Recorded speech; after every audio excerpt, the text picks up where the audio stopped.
Hello ladies and gentlemen, and welcome back to my channel for another Hot Toys Secret Base figure preview video. Before we begin, I want to say a massive thank you to Ryan Kirkwood for going out in person and for snapping these gorgeous high-res pictures as well as this crystal clear 4K intro video. Show Ryan some love in the comments below because without him, this series literally wouldn't be possible.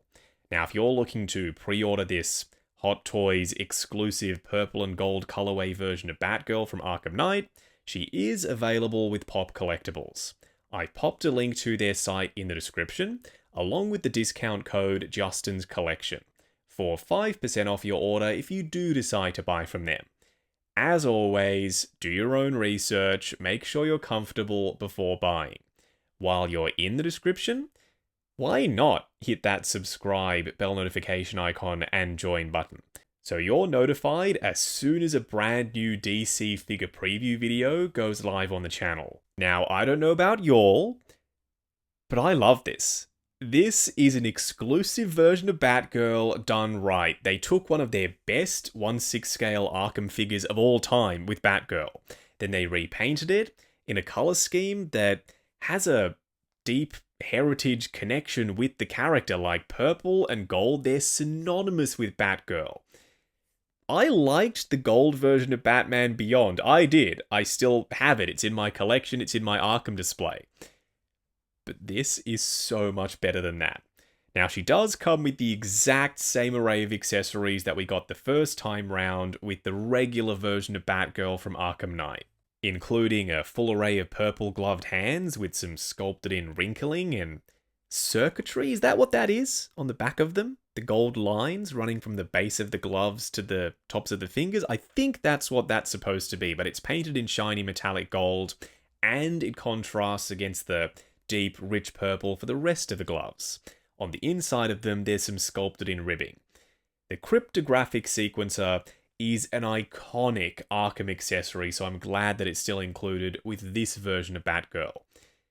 Was it the OG that had the switch out sticky screens? They were literally just stickers that you popped on the clear screen? I think it was. It's been a while since I reviewed that one, so I could be misremembering. Let me know down in the comments below if you remember, or if you just so happen to have picked up Batgirl recently, and that's why you know if she comes with the screens. Anyway, I'm getting sidetracked. She comes with 2 batarangs, 2 interchangeable mouth plates, one smirking, one not, the real metal cable that connects up to the grappling gun to make it look like the grappling line has shot out of it, and the rectangular style base, which is in keeping with all of the more modern Arkham releases. They used to give us oval bases, then they switched to the rectangular ones for the more recently released pieces. Say what you will about the busyness of some of the Arkham designs, the costumes were very visually interesting, to put it nicely, the armor plating and the rivets and whatnot. Some would even say they're over-designed, but I never saw them that way, especially this look for Batgirl in Arkham Knight. In fact, I rank it so highly that I consider this to be one of my all-time favorite looks for Barbara from any DC source material. And that was in the normal color scheme. Now switching it up for the metallic purple and shiny metallic gold with the yellow cape lining, she looks even better, so this piece has been elevated. It screams not only Batgirl or Burnside, but classic 1966 Batgirl as well. And those are some of my other favorite looks for Barbara, so they've blended everything together. This is a perfect exclusive for me. It's something that you don't need to have because it's not game accurate, but if you want something that's eye-catching, that's reminiscent of other versions of the character, this figure does that, and she does it effortlessly. The armor plating look means that you can pop her in your Nolanverse shelf if you want to. She's even got that almost like mesh understructure underneath the armor plating, so visually speaking, she's going to look at home next to DX19 or above, if you have one of the newer versions of him. And the way they've designed the costume actually allows for decent and safe articulation for certain parts of her body. The arms, not so much. Seamless shoulders, seamless elbows under a rubbery suit. But the legs are plugged in separately to the body so you can articulate them freely. You've got split cut boots. The neck, totally fine, go for it. There's a split cut there too. And you can see a little bit of a separation where her upper torso connects to her abs. So you can flex that, you can bend it, and you shouldn't have too many problems with that area. Long story short, what I'm trying to say is this figure was ahead of her time. I mean, she came out in 2021, so she's not that old, but she was announced at least a year before that, and by the time we get her, it'll be early 2025 at best, so 5 to 6 years old. Not a new mold by any means. But the tech that they used back then, it still holds up, except for the pleather cape. I'm hoping that they used a material that's more sturdy this time round. I have seen a couple of people with the original Batgirl that do have flaking issues on their capes. Luckily, none on mine yet, but then again, I'm not actually posing her cape that often. I find if you mess around with the figure more, that's when you start to see quicker degradation. If you put it in a pose, leave it on the shelf for a while, repose it every now and then, that tends to make pleather last a little bit longer. And we've got wires inside the cape, so you can have it billowing off in the wind if you want to, and that will make up for a more static pose for Batgirl if you still don't quite trust the joints or the way they've been implemented inside and around the outfit. The lining isn't metallic per se, but there's a sheen to it.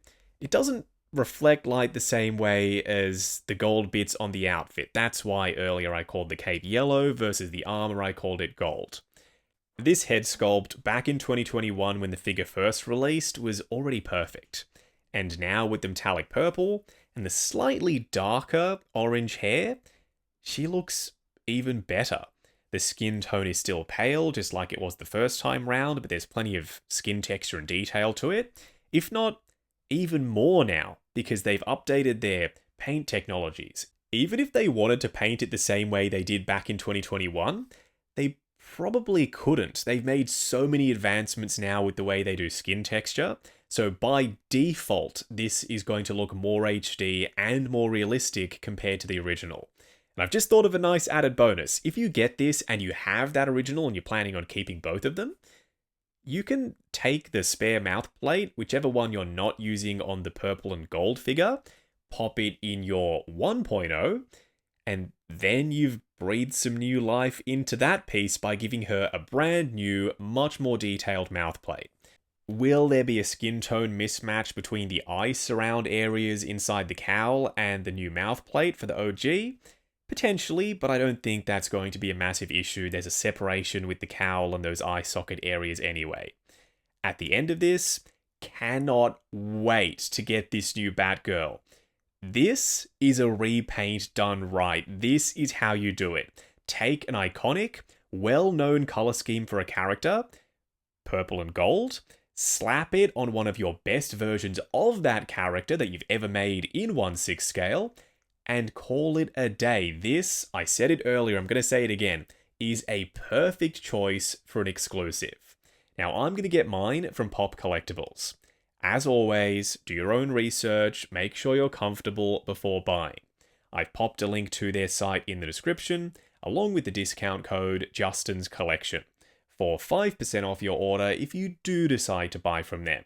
While you're down there, why not hit that subscribe, bell notification icon, and join button, if you like the sound of seeing your name in the end credits of my reviews. Like, comment, and subscribe. We'll catch you in the next video.